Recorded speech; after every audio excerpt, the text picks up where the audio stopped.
Hello everyone and welcome back to my channel BethChatsBooks. Now today's video is going to be my favourite books of 2017.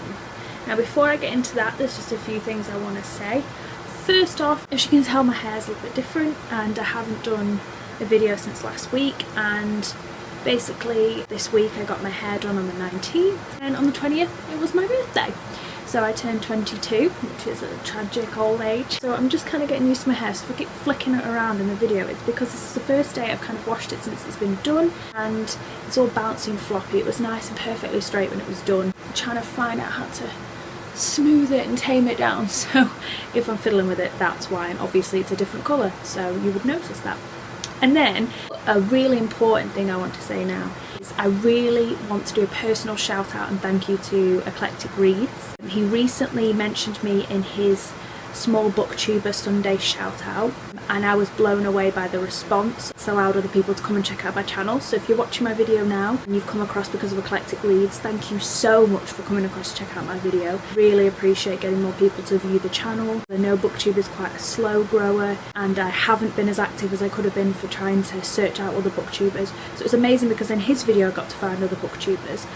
But it was amazing to get such a positive response on my own channel and to see it grow a little bit more. So thank you so much for the subscribers and the visitors to my channel, but a huge, deeply heartfelt thank you to Eclectic Reads. He's always been very supportive of my channel. He always comments. I love watching his videos. I think he's fantastic and he's someone that I really look up to because we started our channels at similar times and his has just gone from strength to strength, which he thoroughly deserves. And I'm just very humbled that I was even mentioned in one of those videos because I do have a very small booktube channel. It's not very big in comparison with some of the ones he mentioned and some of the ones I see on other videos, but it meant so much to me. So I just want to say thank you so much for including me in that video and for helping my channel grow. Thank you for your support. I really do appreciate it from Eclectic Reads and everybody else that's checked out my channel. So this is just a big, huge, heartfelt thank you to all of you for coming to check my channel out. And now without further ado, we'll get straight into my favourite books of 2017 video. So I have 10 books and I only have a couple that are non-fiction. I think about 2 and the rest are fiction. It was quite hard because I had quite a lot of books that were between 5 stars and 4 stars, which I really loved but didn't give me that overall amazing favourite books of the year feel because of one thing and another. So I've left a few 5 stars out and I've left a few 4 stars out that I really wanted to discuss. Or like 4.5, you know, I'm a bit weird with how I judge my books at the moment because this is my first year of officially judging star ratings. I haven't previously given them to books, so it's been really hard this year to pit them all against each other. So I was just wondering before I go into that, if you would like me to do a runners-up video on all the ones that didn't quite make it, 5 stars and 4 stars and 4.5 stars included, then I'd be happy to do that, and I already have a list of books that I could do for that video. So comment down below and let me know if you'd like a runners-up video. But for now, I'm just going to go into the core top 10 favourites of this year. So they're not in any particular order, and I'm going to start with the books that I have physically to hand because a couple of them are away in storage at the moment, so I'll have to insert a picture. But I'll start with these. So the first one I want to start with is going to be absolutely no surprise to anybody who watches my channel. This is Daphne du Maurier's Rebecca. Now I do have the book and film review video coming out very soon for this particular book, so I'm not going to go into reams and reams of detail because I'm hoping to go into a lot more detail about the reasons I love this story a lot more in the book and film review. This was a 5-star read and pretty much everything else in this video is going to be 5 stars, so I don't need to go into the detail of 5-star ratings. I love this. This book is very atmospheric. It's quite a big book, but it's one of those stories that you race along with. It's very simplistic in its style. It has one main kind of thread of storyline. It has the age-old tension and drama of jealousy and romance and gothic horror in here as well. I have mentioned previously how I think it's got a lot of influence of Bronte in this, in particular Charlotte Bronte's Jane Eyre and Emily Bronte's Wuthering Heights in different ways, because you have the ghost of another woman, which is very prominent in Jane Eyre, but then you have that gothic brooding man that is very present in Wuthering Heights. So I will talk more in my review about the characters, getting into depth with them a lot more because I think they do need their own airtime. But I've got a lot of books to get through, and I love this, so just check out the other video if you want some more information on this particular book. So there's that one. And then the next one is Brave New World by Aldous Huxley. Or Aldous Huxley, I'm not very good at pronouncing that. I adored this book. I didn't expect to love it quite as much as I did, and I read this quite early on in the year. And I remember reading this while I was away on holiday. I was in Canada, and it completely transfixed me, and I managed to read this in a day or two. My boyfriend is still trying to currently read this, and he's a bit of a slow reader, so he's been tackling it for months. But this story was not how I expected. I was a bit hesitant to read this particular dystopian because I knew it was going to be very sci-fi-esque. I'd been told that it's one of the most sci-fi kind of dystopian reads, along with things like 1984, so I hadn't heard such rave reviews of this, but I thought this was phenomenal. It does have this dark undertone to it about the idea of how far we're using technology. So at the beginning of this book, it starts with all these babies being kind of artificially constructed. It's the first book that talks about artificial embryos and, you know, test tube babies and the idea of people not birthing children, them being birthed in a big laboratory. It discusses a lot of very modern concepts, and considering this was written in the 30s, that surprised me, and that really endeared me to this book, that a lot of concepts that now to us are seeming more and more realistic, he was proposing these bizarre ideas then. And imagine an audience then thinking, I can't imagine a world where we'll have air travel and we'll have a world where we have artificial embryos.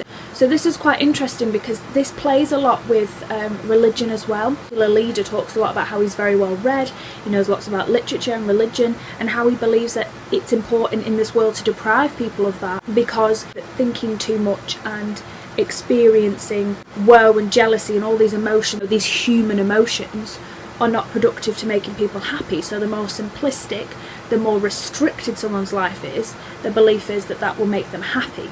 But this whole book questions, does that make you happy? As a humanity, are we putting a lot of worth on things that aren't important? What does it mean to be human? As we evolve, are we becoming less civilised? It was so much more than a dystopian for me. This really gets to grips with what it means to be human, and it just blew me away, the fact that this is such an old book, but it's one that's starting to become heavily more relevant with things like the Black Mirror series. The inspiration has come from books like this, where it's questioning how far in this technologically advanced age that we're getting are we actually regressing humanity, not evolving it. So I think it's phenomenal, and if any of that fascinates you, then really check this book out, because it's got a lot of food for thought on that particular topic. So this was phenomenal. 5 stars, amazing. And then the next one I want to show you is Nutshell by Ian McEwan. Now this one really surprised me as well, because I'd always wanted to read it purely because I heard it was absolutely bizarre, because it's kind of the story of Hamlet and of revenge, but told through the narration of an unborn embryo, and his mother Trudy is trying to betray her husband John with the help of John's brother Claude. And so we hear a lot from their point of view that they're planning this plot, and then the unborn embryo feels a lot of anxiety about, you know, the father not knowing this plot. They're trying to get rid of him and move into the house together as a couple. I'm not going to ruin it for you, but there's some superb twists and turns. What's so interesting about this, and what endears me a lot to this book, is that you'd think it would be very implausible for an unborn fetus to narrate in such brilliant, fantastic ways, with such intellectual commentary, beautiful language that wouldn't be convincing for an unborn fetus. You'd think that would make the whole book not make sense, because it rests on that. However, he has such a talent because you don't question it. I'm one of these people that's very sceptical about things like that. I was completely blown away by how, after a couple of pages, you're drawn into the story, you're drawn into the narration from the unborn fetus. You kind of get to see the characters from this bird's eye view from the child, which is interesting because the child cannot see the characters, what they look like, but he describes in a lot of detail how it feels to be inside Trudy, how he feels she stands and sits, and how he can observe a bird's eye view of their relationship. So you get this deeper level to the characters than you would, and again, you think it would be completely implausible for you to believe and invest in this narration from this fetus, but you completely do. But true talent has had to go into pulling this book off, and I adored it. I adored its eccentricities and its weirder, stranger bits, and I enjoyed the overall plot twist at the end. It's just fantastic, and I would really recommend you go and read this if you're a fan of Ian McEwan in general, but equally if you're into something a little bit weirder, and if any of the premise has ever interested you, then go ahead, because you won't be disappointed. I certainly wasn't. And then the next one is The Virgin Suicides by Jeffrey Eugenides. Now also I'm going to do a video on the film and the book comparison similar to Rebecca, because I was blown away by this and I also have a lot to say about this. This book I've briefly mentioned before, set in Michigan in the 1970s. It's about a group of men who are obsessed with the Lisbon Girls, which are 5 sisters, and how tragedy strikes at the end and how they reflect back on their obsessive nature with watching them, and even when they get older they keep trying to re-interview people that lived on the same street and people who knew them, and it's this lifelong obsession with what these girls could have been, why they didn't end up in a better circumstance, why they all, you know, committed suicide, you know, gives it away in the title, why they all committed suicide together. It's a real psyche into that family, the family dynamic. You get sucked into that world just like the boys. So I want to be able to do a review separately where I can kind of go into the meat and bones of this story. So wait for that video. And then the next one I have is Gabriela Garcia Marquez's Love in the Time of Cholera.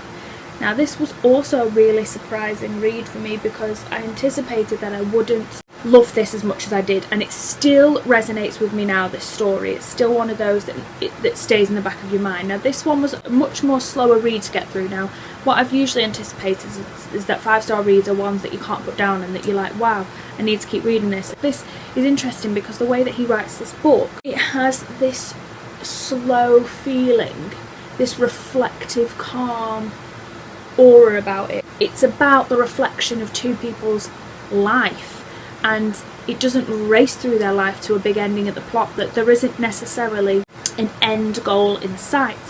It's the fact that these two people by fate keep bumping into each other and it just doesn't quite work, or it's just not right. So in the end there's not really an over romanticised they need to get together vibe. It's about reflecting on the ageing process. It's got so many really rich themes about it, this book, about ageing, about fate and how far do we believe in fate, about relationships, about youth and infatuation in youth. It's just such a well produced book that it was a pleasure to just glide through. That's how I describe my reading experience with this one. I didn't have to race to the end because that wasn't how it was structured, and that was so refreshing for me, that this started to make me realise that I'm not necessarily a plot driven reader, that I'm a reader that really enjoys immersing myself within characters and getting to grips with them. So if any of that interests you, I would highly recommend this book. So if you're interested in dynamics of a relationship between two people and how they age and lots of other different themes that I've mentioned, then go ahead and check this out, because it might just surprise you, because it certainly did surprise me. So there's that one. And then the next one I have is SlaughterhouseFive by Kurt Vonnegut. This one was also really surprising. This is really short and I managed to read this on a flight, so I read this on my flight home from Canada, I believe, or my flight out there, one of the flights to Canada in the summer. And I managed to read this within 2 hours. It's very short. I really enjoyed this because I was told as well that this would be a heavy sci-fi kind of book, but I was very surprised because that's not what I actually got out of this at all. I interpreted this book as a book about trauma, a book about war trauma, a book where it seemed like the main character couldn't express these things. It was in a situation where there wasn't an acceptance of war trauma, and so there is an element of escapism with the sci-fi elements of this book, of not coming to terms with what trauma is and hiding behind a sci-fi world to not face up to the trauma that the main character experienced in this book. So it's a lot richer, and that's why I really enjoyed this book. So it's a great starting point, I think, for dystopian literature, because if you're put off by the fact that things are very sci-fi or intense, this one had a lot richer themes. Like I said, it heavily involves trauma and the effects of war on a person. And so if any of that interests you and you want to just start a short dystopian and see how you might feel about that world if you haven't started it before, then this is a really, really great place to start. So I highly recommend this one. So they're all the ones I have to hand. The next one I want to show you is Revolutionary Road by Richard Yates. Revolutionary Road was one of the first books I read this year, and I adored that. It's very similar to how I would say Love in the Time of Cholera was, in the sense that it is not a plot that's driven by action. It's reflecting on a marriage and how this marriage is seen as perfect by the outside world and the rest of the people that live in that small community. However, there is deep set issues within the relationship as a whole, and we kind of see her husband starting a kind of affair with another lady, and then we see from her perspective of how she always had ambitions to be an actress and how this didn't work out for her, and how everyone's besotted by her, but she's deeply a sad and troubled woman. I don't want to ruin any plot twists. It's just a phenomenal story. It's one of those that kind of still stays with you. And then the second one, The Essex Serpent by Sarah Perry. Sorry, I'm just going to bring my coffee here because it's getting a bit cold. The character is fantastic because she's not conventionally pretty, and she's got this gusto and this guts to go and do things. She doesn't let any man tell her what she's going to do. I really like that. I found that really endearing, because in a lot of literature, women are seen as on a pedestal, or they have to be virginal, or they have to be attractive and sensual, and women come in all shapes and sizes, and women don't always feel all of those things, and women don't have to be those things to be a fantastic protagonist. So I really loved that kind of feminist spin on the main character, that she just didn't give a crap. And there was a romantic element in it, but I loved how she wasn't interested enough in that wasn't her main goal. I loved the mythical elements, this kind of Loch Ness monster-esque creature, and I was trying to figure out what the Essex Serpent was. That was just pure escapism. It was just one of those really easy reads, but just fantastic. I enjoyed it from start to finish, and when I feel that feeling of thoroughly enjoying something, wanting to recommend it to everyone, then it automatically becomes a favourite for me. I would love to see what else she does. If you like historical fiction, if you like any myths and legends type of things, if you want a protagonist that gives you a little bit more, go and check that one out, because it's got a lot more to it than I think the cover gives it credit for. It kind of is covered to look like a historical fiction, and it's much, much more than that. And then the next two are my two non-fiction choices. So the next one is The Good Immigrant by Nikesh Shukla. Now, I read that while I was at camp as well, and I thought that was a fantastic non-fiction piece. So it had a lot of authors who, from all different walks of life, would discuss or write a piece or an anecdote on their experience of being an immigrant in the UK, and I thought it was very eye-opening. This is a particular book that I would throw at everyone and recommend them to read, because I think a lot of the time we don't mean to be ignorant of the multiculturalism with which we live amongst in the UK now, but we slightly are. In particular, a lot of writers that were of Chinese descent within the book were describing how there is a different attitude and a different style of racism when white people address them. There were some really interesting ones about being of Indian descent and trying to get into acting, wanting to go into film production, all these different kind of things that they wanted to say. It's packed full of everybody's individual stories, and it creates this really big spectrum and really important document, in a sense, of how people are feeling at this time and how they're feeling about their race and their religion and their culture. So it's fantastic, and I would highly recommend that people go and read that just to enlighten themselves, because you're never going to have a situation in which you've ticked off anything like, oh, we've ticked off now we're multicultural, we've ticked off now we're not homophobic, we've ticked off. That never happens, and we have to be aware that people's opinions will evolve and change, but they also need to be listened to, regardless of whether you've changed a law or changed an opinion about something. So we need to constantly be checking ourselves and listening to other people's opinions, whether it's race, whether it's gender, whether it's sexuality, and saying, I hadn't realised that I didn't understand that that was important to you, didn't realise I had undermined you in that instance. So I think that's a really important book, so that you can go about being aware of that. I pride myself on being very accepting of different genders, ethnicities, cultures, religions, but you're not always as well educated as you like to believe, and that book was very important for me to have an element of checking myself and saying, well, I didn't realise that being friendly sometimes isn't being friendly, it's being offensive, or it's being ignorant.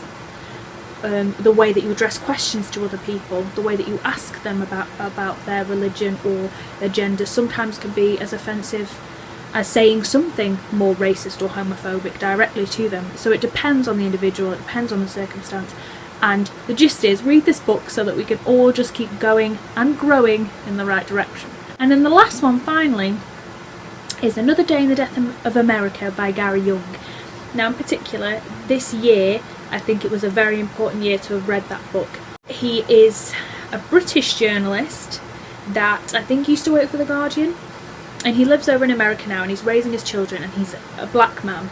In this particular book, it's not academic and it isn't perfect, but what he did is he went on the internet and he looked at Facebooks and he looked at obituaries of one particular day in the year across America, and he wanted to find deaths of young teenagers and young adults. And obviously it wasn't statistically correct, there'll have been a lot more people that died, but this particular instance he only wanted young people that died through gun violence. He didn't get the full statistic, I think he got 13 or 14, but he did case studies on each of them. He went to visit the families and interviewed them, and obviously some of them just refused to be interviewed, so he had to compile from speaking to the schools and the communities and looking on Facebook and things like that and what people had said, and he compiled a kind of example of all the different ways in which people are victims of gun violence, especially young people in America today. As he said, he's got young boys of his own and he's got an anxiety about gun violence in America, about how in the American context it's so normalised, it's accepted, and for us in a British context it's so alien. A majority of cases were accidental deaths, some were gang related, but he was then discussing how in each case that he interviewed family members, he asked them about the amendment and whether they would change anything, because obviously Obama had such a very difficult time trying to even negotiate with the American public about changing the gun laws. And each time, or every single parent turned around and said that they accepted that their child was a consequence of the gun law, and that regardless of what's happened in their case, they would not change the gun law. They believe it is part of the Constitution and their right as an American to have a gun, and they had major fears that if the laws were changed, people would still carry guns, the police would still carry guns, so they believed that it was the utmost importance to protect themselves and to have the right to protect themselves by having their own guns. Now I found that profoundly interesting. It's a culture that is so alien to us, but I'm really trying to get to terms with it, and it fascinates me, but it disturbs me so much that parents are willing to accept that their child's death is part of their freedom, it's a consequence of that, and that they would protect that more. Because that's what I found so profoundly interesting in Obama's speech many years ago, when another school had been attacked and children had been killed, that he said in the speech, if watching your own children die is not going to move you to amend the gun laws, then nothing is. And that is so very true, and this book is highlighting that issue even further. He's not professing that this is academic or this is completely accurate, because he didn't get all the statistics and this is one particular day in America, but he uses this as a way and a vessel to try and express the complex nature of why people want the gun law to stay the same in America.